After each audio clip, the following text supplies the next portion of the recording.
I started my sophomore year at Crestfield High, not really expecting much. It was a small town school. The kind of place where everyone knows everyone else's business. And drama spreads faster than the flu. The only big change that year was the addition of the new wing. They'd been building it for months. Brand new science labs, art rooms, a fancy new library. They made a huge deal out of it at orientation. But even though the wing was technically finished, it still felt off. We weren't allowed to use most of it yet. The science teachers said it was for safety inspections or something. But the weird part? Some nights after school, you'd see lights flickering in those unused rooms. And sometimes, just sometimes, you'd hear noises coming from behind the locked doors. It was one of those things you shrug off. Until something makes it impossible to ignore. My friend Kyle was the first to suggest we explore it. Come on. Man, we'll never get a chance like this again. The place is brand new. No cameras. Barely any staff checking it yet. It'll be easy. I hesitated. What if we get caught? We won't. I heard they don't even lock all the doors yet, Kyle said with a grin. And that's how we ended up sneaking into the new wing after hours. It was a Friday night. Most people had already left the school after the football game. We slipped in through one of the side entrances that Kyle somehow knew would still be open. The place was dead silent. The new wing smelled like fresh paint and sawdust. The overhead lights were off, but the emergency exit signs cast an eerie red glow down the polished hallways. Our footsteps echoed louder than I expected, and every little creak made me flinch. We wandered past the empty classrooms, peeking into each one. Some of the rooms were fully set up, desks in perfect rows, shiny lab equipment, brand new computers still wrapped in plastic. Others were still half finished, tools and supplies scattered around like the workers had just left. Then Kyle stopped walking. Dude, you hear that? I froze. There was a soft tapping sound, like fingernails lightly scratching glass. It was coming from room 2C, one of the unfinished science labs. We inched closer. I held my breath as Kyle slowly tried the doorknob. It turned. The door creaked open, just enough for us to peek inside. The room was pitch black, except for a sliver of moonlight coming in from the high windows. The tapping grew louder for a second, then stopped. We flicked on our phone flashlights and scanned the room. Nothing. Just stacked boxes, an empty teacher's desk, and a big black tarp covering something in the corner. The tarp moved slightly, like it was swaying, even though the air was still. Kyle stepped forward. I swear to God, man, if you jump scare me right now, I'll knock you out. He ignored me and grabbed the edge of the tarp, yanking it back. Underneath was nothing unusual. Just a covered cart filled with science equipment, beakers, a couple microscopes, boxes of chemicals. No explanation for the tapping. Kyle laughed. See? Just your imagination, man. But as soon as he said that, the door slammed shut behind us. The room plunged into total darkness. Our flashlights flickered. I fumbled for my phone screen, but it kept glitching. My flashlight would flash once, then cut off again, and then we heard it. A low, wheezing breath. It wasn't either of us. It was coming from somewhere in the room. I whispered. Kyle. Don't move. We both stood frozen. The breathing got louder. It was right behind me. I couldn't stop myself. I spun around, phone light finally catching a glimpse of a face, pale, sunken eyes.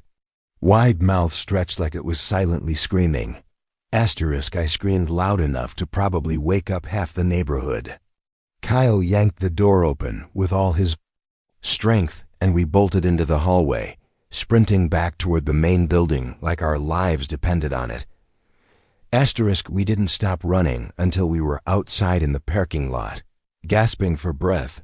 Neither of us said a word for a few minutes. Finally, Kyle said, We both saw that, right? Asterisk, I nodded. Yeah, we saw it. Asterisk, we swore to each other not to tell anyone.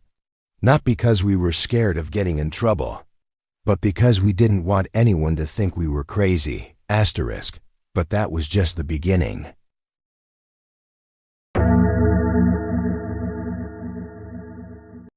After that night in the new wing, Kyle and I tried to go back to normal classes, lunch, homework, pretending nothing had happened. But even though we never spoke about it out loud, I knew we were both still thinking about what we saw, or what we thought we saw. The worst part was, it didn't stop. A few days later, we started hearing rumors, whispers, stories from other students. People said they heard voices in the new wing, footsteps when no one was supposed to be there, doors locking on their own. Some students claimed they saw shadows moving behind the windows at night, but no one ever stayed long enough to find out what it was. Then one morning, I got a text from Kyle. He wrote, "Dude, you need to see this." At lunch, Kyle pulled out his phone and showed me a video, grainy, shaky, recorded through one of the classroom windows late at night.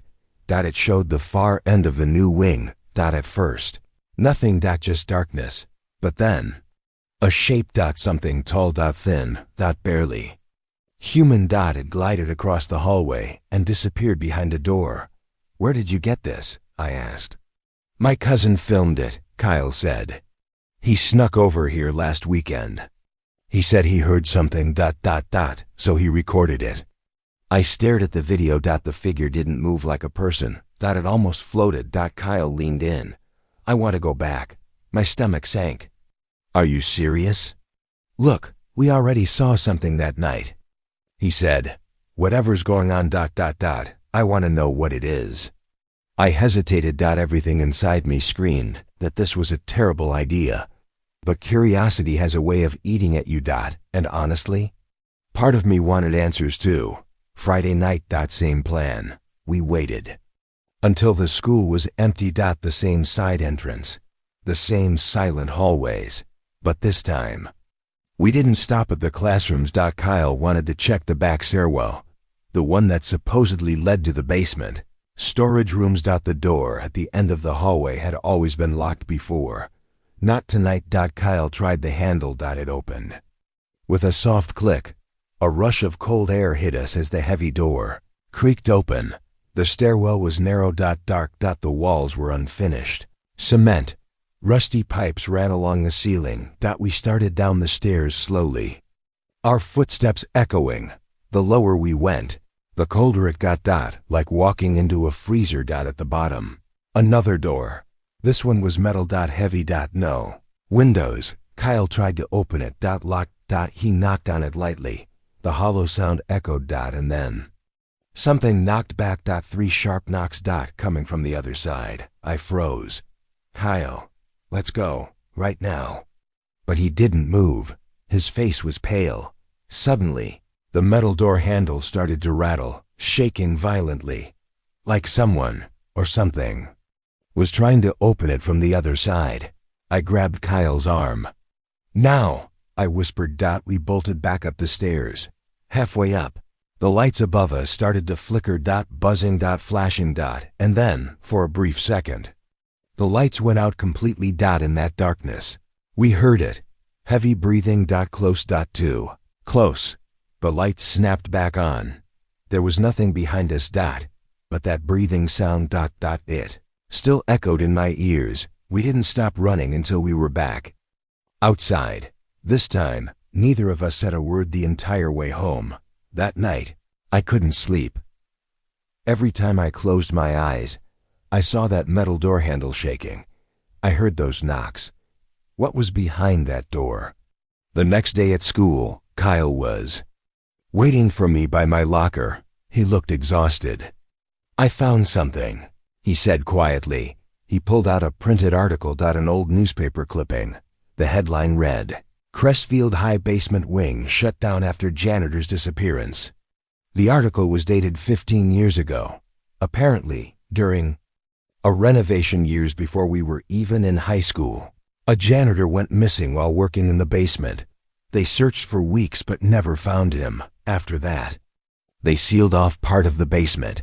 The new wing was built directly above it. I stared at the article. The basement stairwell, the locked door. I whispered, "You think ... that's him?"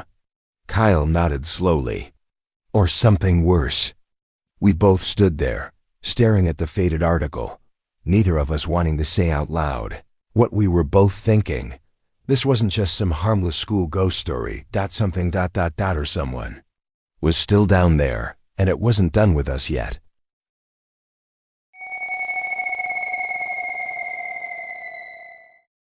For the next few days, Kyle and I tried to stay away from the new wing.